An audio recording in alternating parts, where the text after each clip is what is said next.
Well, we were able to shake off the very wet and damp start to the morning with those scattered rain showers to end up with a very nice looking and feeling spring afternoon. Looking toward the Marblehead Lighthouse cam, mixed clouds, peaks of sunshine, and a few more of those spring vibes that are being felt across the area. Could be a good evening if the grass is dried out just enough to get that lawnmower out and get a little yard work in as we go through the evening tonight. Nothing showing up on Doppler radar, so it will be dry tonight. And we're expecting quiet weather in our area, but it's going to be another day of severe weather that is going to be breaking out. This is well south of us across Texas, Oklahoma into Arkansas, where there are active tornado watches and severe thunderstorm watches. In fact, they could get some serious tornadoes and very large hail down across North Texas. Could be looking at baseball size hail or larger.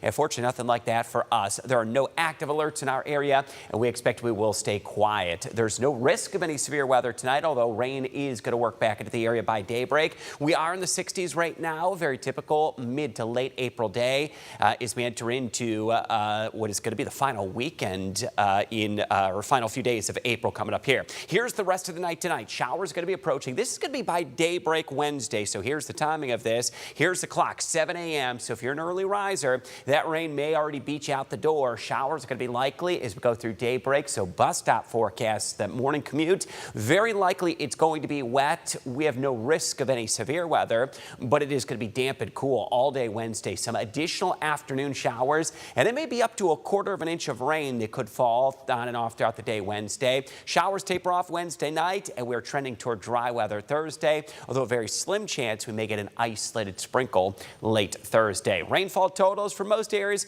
they're going to be around a 1/10 to 2/10 of an inch. Some areas could get up to about a quarter of an inch of total rain, and we certainly don't need any more rainfall. It has still been the wettest start to spring on record in Toledo's history.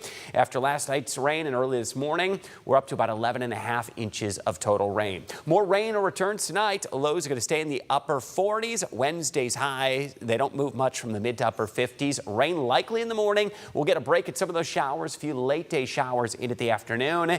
And overall, it's going to be fairly cloudy on Wednesday. Mid 50s for Thursday, largely going to be a dry day. Brief chance we get a sprinkle or two. Could get cold enough. Some frost shows up Friday morning, back in the mid 30s. Highs in the lower 50s for Friday and Saturday. It is going to be a cool feel into the weekend ahead. First few days of May. Yeah, there they are. They are quite chilly Friday, Saturday, Sunday. Frost chances continue into the weekend. In fact, it will be most likely Saturday morning down around 32 degrees Saturday morning, low 50s Saturday, back into the 60s Sunday. We are dry through the weekend ahead, Saturday and Sunday. And then next week, additional rain chances Monday, Tuesday, and Wednesday. And really aren't going to be able to shake this. It will be below average.